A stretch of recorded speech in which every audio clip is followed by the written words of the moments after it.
So far, no group has taken responsibility for the abduction, nor has there been any communication as to the demand for ransom for the release of the children and teachers. Traveling to Papiri in the Aguara local government area from Mina was another journey. For you to get to Papiri, where the abduction incident took place, you have to journey from Mina to Zamari here in Birni Yauri. It will take about 6 hours.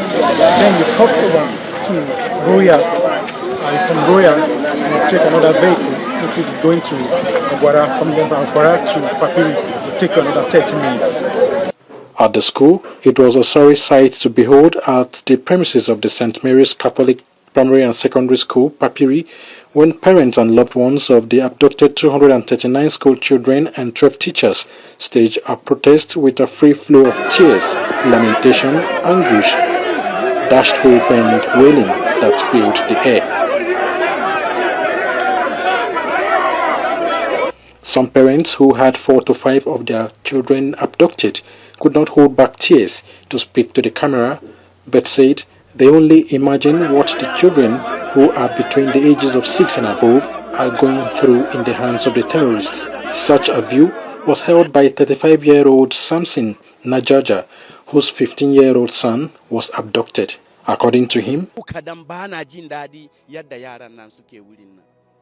he was a victim of kidnapping in 2021 and knew what he suffered in the hands of the terrorists who refused Naira as ransom but safer currency. Therefore, he could only imagine what the children are going through.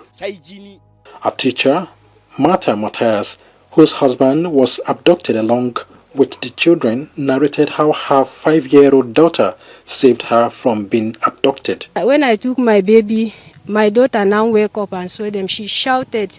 She now followed me. When she came out, she saw her daddy lying down. She now shouted, "Why your daddy?" She wanted to go to him. And I said, "Hold on, just come." They say if she did not go back, they will shoot her. She refused. They now put gun for her here that if she did not keep quiet, they will shoot her now. She said, "How old is your baby?" 5 years old. She said she must follow mommy and daddy. From there, one of them now asked me to go back and stay with the children. Both the principal, Felicia Gyang, and the head teacher, Blessing Amodu, narrated their ordeal. We had bangings on our gates and the children wailing, crying, and we heard voices saying, in Hausa, meaning that we should pack the children and get money. We were there until after maybe there about 4. We heard a kind of a helicopter hovering around, and we were not sure who was in the helicopter. Like, we were afraid, probably they were even bandits, but we didn't know, so it hovered for some minutes. I'm not sure it was up to 30 minutes, no. Just hovered around, and at a certain point we didn't hear it again, so that was how it was. But then the helicopter came after we heard them driving off. They drove off, we heard the sound of cars, but we couldn't tell how many cars were there, and bikes. And they sounded so many, overwhelming, that we couldn't tell about the numbers. I'm very sad that the children up to now, they are not yet back. All I'm pleading at this moment is for the government to please, and all those who are touched by this incident, to please look for ways of how to rescue these children back to us and our staff. That is all I'm pleading for at this moment. Nothing more than that. They should release them and bring them back to us. The Catholic Bishop of Kotangora Diocese and proprietor of the school, Most Reverend Bulus Yohana, expressed optimism about the safe rescue of the children and teachers, saying the school serves over 50 communities within and outside Aguara local government area. So I'm calling on the federal government and the state government to do whatever it takes to bring them back. Because many of the parents, in fact, we have already recorded 2 deaths, 1 man and 1 woman from different families who are affected by this incident that happened. So the more these students are away from their parents, the more the situation, I mean, especially the parents. It's a pity that many of them, we can't contact them. We don't even know the real situation that they are. As we speak, till this moment, no communication whatsoever has been established between the terrorists and the school authority. The parents are hoping and can only hope. But the question is, how long will this hope continue as their hope continues to burn out till the government come to their aid? Zachary Omale, AIT News, Papiri. Despite all of these pains the parents of these children are going through, let's not talk about those children that have been kidnapped, who are the victims at the moment. Someone will be of the opinion that there is need for the federal government, the state government, the local government to negotiate with them. Now, after the negotiation, give them what they want, free those children. What next? Knowing fully well that this will not be the last one they will ever carry out. After giving them money, they will go back again, buy some of those equipment they need, re-strategize, go back to another location and strike again. So how long are we going to be negotiating with bandits on a daily basis? When we know that there might be some kind of permanent solution for all of this.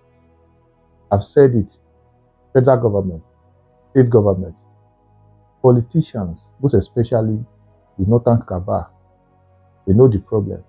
They know who are the bandits, their sponsors, those ones who are giving them guns, arms and ammunition just to strike at will. Yet, they don't want a proper solution to it. And this is the reason why our former president, Olusegun Obasanjo, out of anger, said there's need to take them out. That is just the permanent solution. If they didn't do it now, this thing is going to spread like cancer from one state to another. Sometime last 2 years, it wasn't as rampant as this. Today, they are everywhere. Only God knows what the future holds if we didn't terminate it now. I don't want to believe that some persons who saw the video our former president did on how to profile solution to it, that there's need to terminate, don't negotiate with bandits, that it all started during its time. As at the time it started, was it as massive as this? The fact that it started in its time doesn't mean it does not have that right to say what the government should do at this point in time. Now, if you have the opinion that whatever is said is political, that there's no need whatsoever for the government to yield to it, what solution do you now have? How long are you going to be negotiating? As we speak, pastor, church members in Kogi State has been abducted again. And every of these are happening in different locations in Nigeria on a daily basis. Anyway, whatever you think, drop your comment in the comment section once you get here. Follow the page. For the record, insecurity is supposed to be collective effort to tackle it.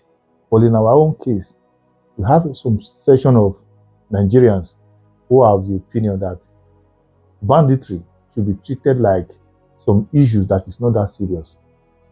Imagine so many persons who have lost their lives as a result of that. Then in the end, you grant them amnesty. At the end of the day, you give them what they want. What now become of the fate of those they died and those ones that have been traumatized for the rest of their lives? So sad.